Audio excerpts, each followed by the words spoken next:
Hey, what's going on?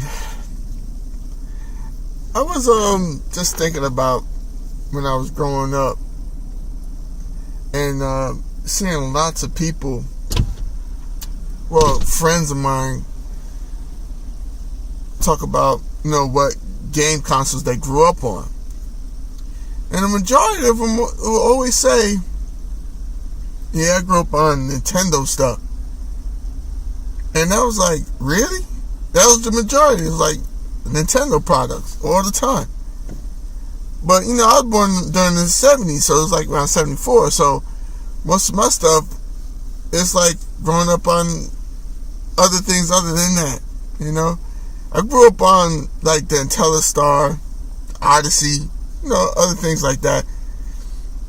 And board games. I used to play board games like Hungry Hungry Hippos and Monopoly and Battleship and things like that. I guess after the game crash, that's the only thing but to do was to be a kid and go back outside and being outside but feeling like an outsider, like I really didn't feel like I didn't belong. I like sports, watching sports, that is, So it was just being a kid in the hood, it really wasn't much to do. I was born and raised in Patterson, New Jersey. And what could you do? Ride bikes, get in trouble. I had to find something to stay busy. It was a funny thing, because I always wanted a Nintendo console, but my parents, they didn't buy us stuff that we wanted. I would say I would want a Nintendo, and instead they'll give me like something other than that. It'd be a gaming console, but it wouldn't be Nintendo. It'd be like I grew up playing that, and like I said, the Odyssey, the ColecoVision. So I asked for Nintendo. They'd give me like a Sega Master System.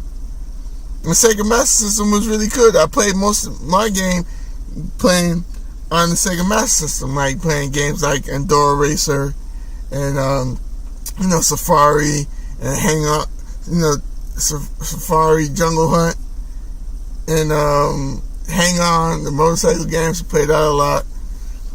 I used to get a lot of games, but it wasn't the consoles that I would really want.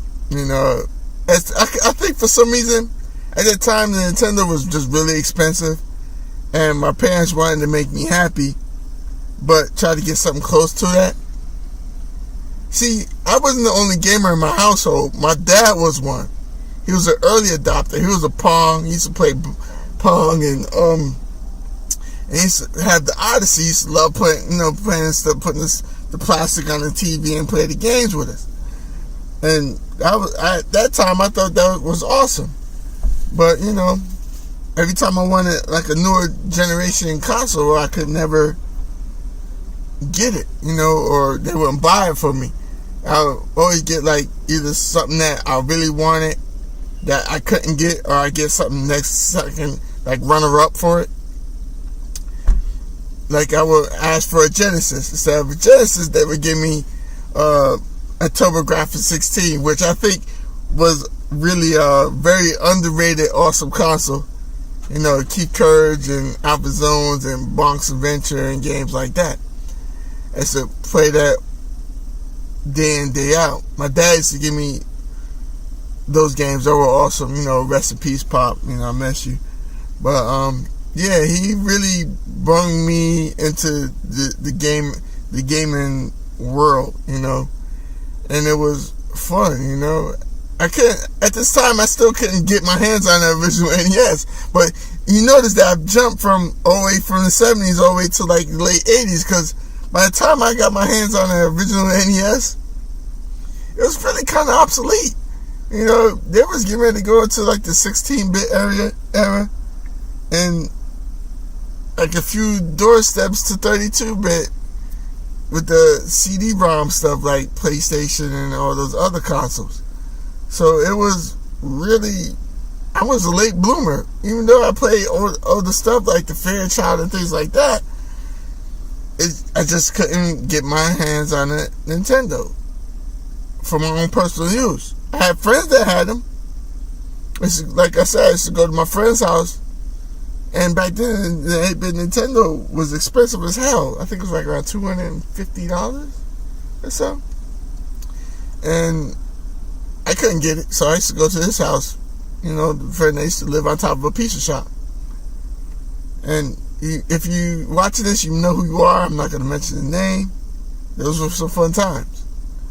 But, you know, I play other consoles.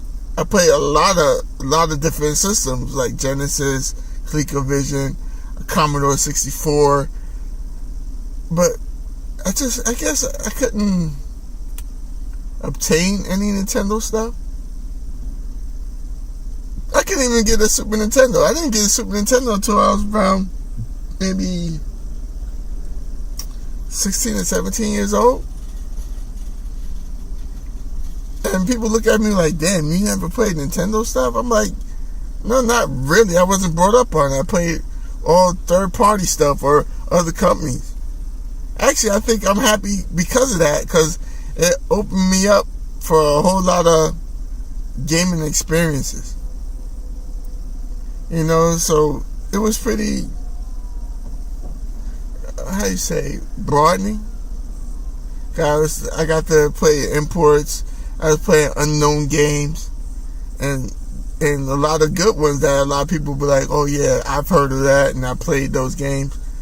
Especially, I had a big love for NEC's PC Engine, or in the US, the TurboGrafx-16 system. I wish I still had that console. I might start collecting for that one again, but I got that for $99. That system was the lowest price console I've ever played, and the best one I ever experienced. It even came with the turbo buttons already on it, so why the hell not? I used to play that all the time, but I wish I still had it. But, you know, as collectors go, some of those games cost so much. You probably still find a TurboGrafx-16 for $100, depends on where you go. But to my avail, I haven't had any luck. So, yeah. I am a classic video game player. And I do play current gen. And I'm just telling you guys, I wasn't brought up on Nintendo. So it says, I wasn't brought up on Nintendo. Yeah. That's all I have to say. See you later.